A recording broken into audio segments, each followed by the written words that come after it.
Assalamualaikum, sobat semua. Seperti yang sudah kita pahami bersama, mesin motor bisa hidup atau nyala karena adanya pembakaran atau ledakan di ruang bakar. Kita buat simpel aja ya. Ledakan ini bisa terjadi kalau tiga hal berikut terpenuhi, yaitu adanya suplai bensin atau lebih tepatnya campuran uap bensin dan udara, adanya percikan api dari busi, dan yang terakhir adanya kompresi atau tekanan. Kalau salah satu aja dari tiga hal ini tidak terpenuhi, itu namanya mogok sob. Nah, misal percikan api ada dan sesuai standar. Campuran bensin dan udara juga hadir.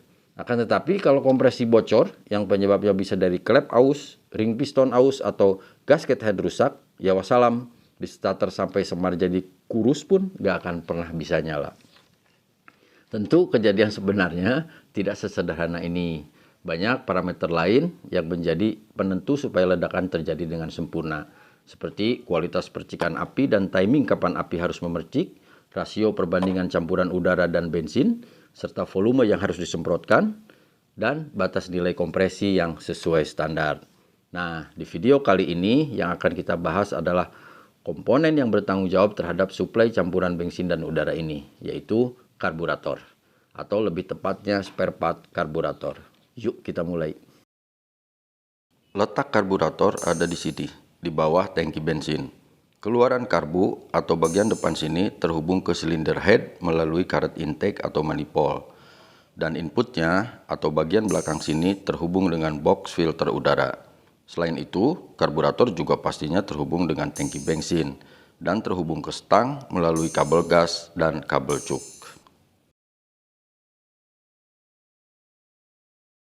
Suzuki GSF 400 Bandit menggunakan 4 buah karburator Mikuni BST32SS dengan diameter venturi 32 mm.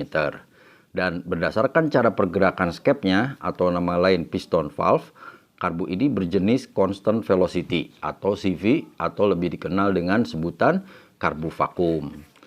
Berbeda dengan karbu konvensional atau VM yang pergerakan skepnya langsung dilakukan oleh tarikan kabel gas, pada karbu vakum pergerakan ini dilakukan secara otomatis oleh diafragma atau karet vakum mengikuti kebutuhan mesin. Mungkin sobat sudah tahu bahwa karburator bekerja sesuai dengan hukum fisika yaitu prinsip Bernoulli tentang aliran fluida yang menyatakan bahwa kecepatan aliran fluida berbanding terbalik dengan tekanan fluida. Yuk kita lihat di animasi berikut ini. Ini adalah penampang vertikal penyederhanaan dari sebuah karburator. Ada aliran udara yang melewati venturi karena terhisap oleh kevakuman dari ruang bakar. Akibat dari aliran udara ini, sesuai dengan prinsip Bernoulli tadi, tekanan di sekitar venturi menjadi turun sehingga cairan bensin yang ada di bak penampungan akan tertarik melalui pipa kecil yang di dalam dunia nyata pipa kecil ini berupa pilot jet atau main jet. Oke sob, saya tidak akan membahas lebih detail cara kerja karburator karena selain ribet dan panjang, juga sudah banyak channel lain yang membahasnya dengan baik. Nanti sedikit-sedikit saja kita singgung pas bicara spesifik per partnya. Kembali ke karbu bandit, yuk kita lihat tampak luar bagian-bagiannya.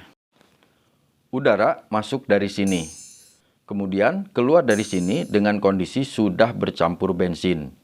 Bagian atas sini adalah tutup diafragma, yang di dalamnya ada ruang kosong untuk pergerakan karet vakum, sekaligus ujung atas cap dan ujung atas spare vakum. Yang hitam ini adalah skep atau piston valve, dan yang nyempil ini jarum skepnya. Bagian bawah sini adalah bak penampungan bensin, yang di dalamnya terdapat sistem pelampung, pilot jet, dan main jet. Selanjutnya, di bagian keluaran sini ada throttle valve atau butterfly, yang pergerakan buka tutupnya dilakukan oleh kabel gas melalui tuas ini. Dan 4 jendolan ini yang menghadap ke bawah adalah rumah pilot screw untuk pengaturan rasio campuran bensin dan udara. Dan yang panjang ini adalah setelan RPM idle atau langsam.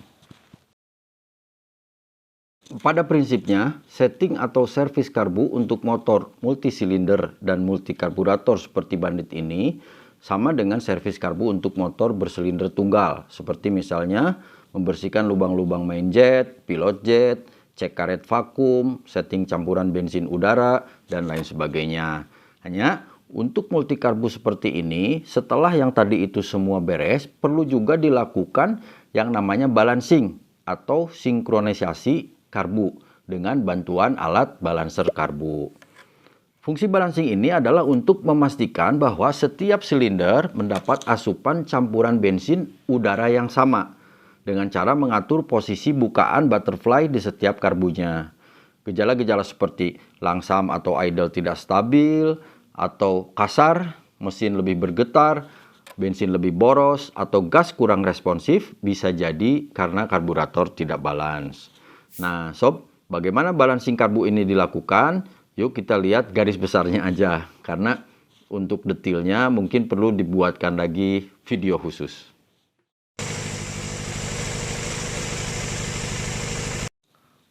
Balancer karbu terhubung dengan karburator bandit melalui 4 hose ini. Kemudian pengaturan butterfly-nya melalui skru yang kiri sini untuk setting 2 butterfly yang ini. Sedangkan skru yang kanan ini untuk 2 butterfly yang ini. Terakhir, skru yang tengah untuk setting 2 butterfly yang kiri dan 2 butterfly yang kanan.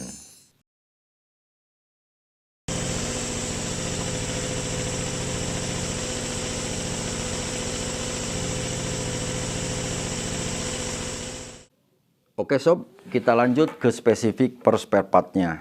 Dan seperti biasa, part diagram akan menjadi guidance kita dalam pencarian spare part pengganti yang tepat.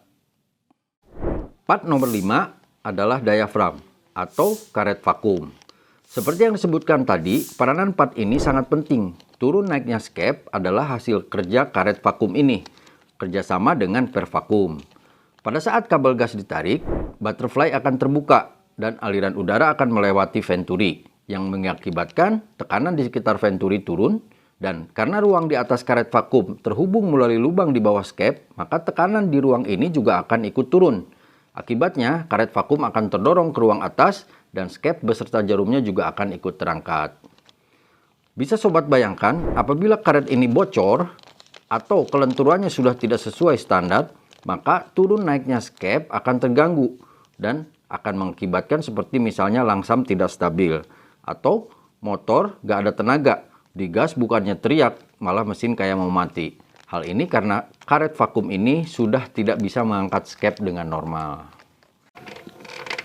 Oke sob, karena sudah terlalu kepanjangan, untuk part karbu lainnya, insya Allah kita lanjut di video berikutnya aja ya.